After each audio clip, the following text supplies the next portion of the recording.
Hey, welcome back to another Natsu no Taizai 7 Deadly Sins review.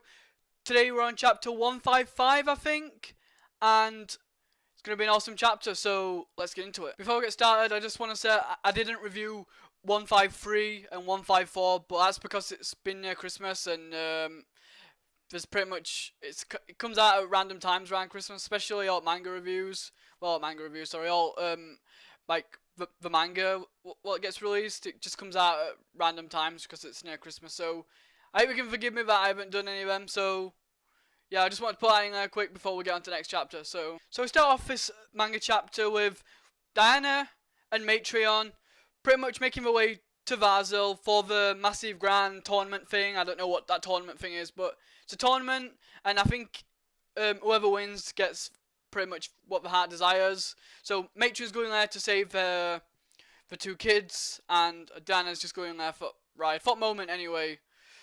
Diana's lost her memory, so it's kind of like random, and we don't know where she's going right now. But I have no idea why as well. But in one of the panels, for some reason, it's just so random. Diana's tits are drawn like so out of proportion compared to her body size. I know she is a giant, and haha, yeah, she's a giant, so she's got giant tits.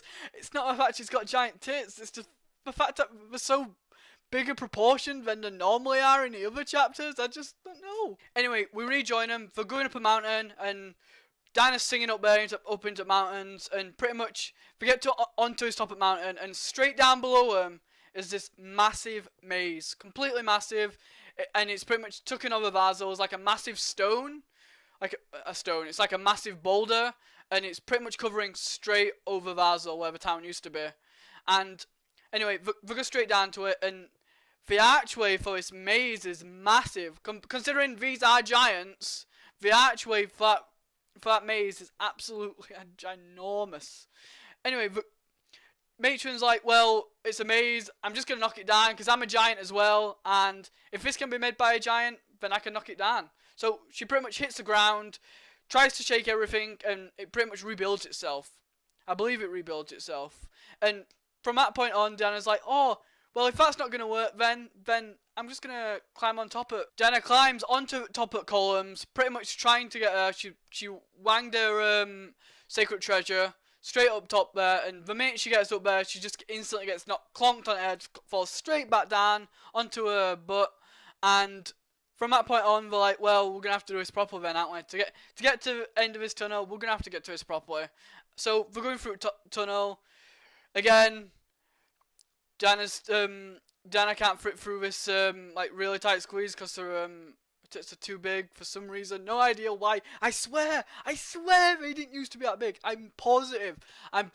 Anyway, off topic. And, pretty much, we're getting closer and closer and closer. It's progressing through the maze.